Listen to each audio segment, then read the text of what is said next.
Fast forward later, I heed the nation's call. I got married and I have children. And in that year in which I had my son, my wife was expecting our son. My mother was stricken with cancer. By then, my grandma has already passed on. My mom was stricken with cancer. So here I was, straddling the hospital. 1 month attending my mom's medical appointment. The other month attending my wife's prenatal appointment. I recall one incident that I'll never forget. Right after attending my mom's gynecological cancer center appointment, and it was KK Women and Children's Hospital, which I think many of us are familiar with in Singapore, right? I had this SMS that came from my wife's side telling me about the changed appointment that she had. Look at it, I was stunned. Same day, same time, my mom's. What am I supposed to choose? Right? What am I supposed to choose? That made me go into a dilemma, and that reminded me of the sight I saw in the nursing home when I had with my grandmother. Caregivers are sandwiched. I was sandwiched then between my mom and my wife who will give birth to our son, my first child. You can imagine how anxious I was, right? As a new parent or expecting new parent.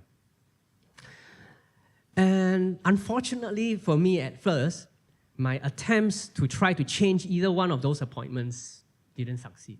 It's not so much that the doctors were busy. Yes, of course, doctors are busy. We expect them to because they're caring for our seniors and people who need help. Sure. Thing is though, I had to jump through so many hoops just to get the person in charge of the appointments. Then we didn't have Health Buddy. Then we didn't have the Sing Health app or the NHG app that allows us to change appointments just like that. Then we had to call and wait for 3 to 5 working days for the nurse to call you back. And if you're in the toilet, that's it. Yeah. Or if you're in school and if you're in the lecture theater and you are a respectful student listening to your lecturer, you wouldn't pick up the call, right? Then, that was me.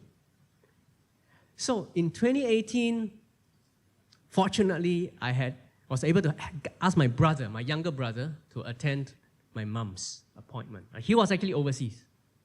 But somehow he came back at that time and I just jumped into it, and I was very thankful that he was able to attend that, because that was an important appointment. There was going to be a change in the oncological treatment. My mom's cancer wasn't responding to treatment at that time. And I heaved a sigh of relief. Treatment progressed. My wife also gave birth safely to a healthy son. Fast forward, after my mom passed on from cancer, my dad became frail. He undergone, I think, a series of mini strokes called transient ischemic attacks. That is the part where his cervical spinal cord, the C2 and the C3, if you're familiar with the lumbar spine, that is the part that kind of overlaps with breathing, or controls partially your involuntary breathing. You can't control whether you breathe or not. You can hold your breath for 10 seconds, but that's about it. So he had problems breathing, and I recall the funeral. Eventually, when he passed on, that there was only to be 10 of us at the funeral because of COVID. Right? But once again, I understand that this is 10 of us because it was COVID and we didn't want to spread to one another. And I had to make the painful decision to make calls to my aunties and my uncles to tell them, please don't come because there is COVID going around. Right? And I realized, wow, I've just been a caregiver like 3 times over. And what did I get out of this? I realized that many of us might actually go through worse. Many of us might be a caregiver someday. And if you are fortunate to live long enough, if you want to live long enough, that might be a spouse to you. Or if you're like me, you might be sandwiched between the older and the younger children. Today, interestingly, Google gives me a title. If you Google Wayne Freeman Chong, it says caregiver. I don't know how they know that I'm a caregiver. Actually, I am a parent today, yes, I was a caregiver. I mean, didn't Google realize that after parents pass on, I was not, is a caregiver?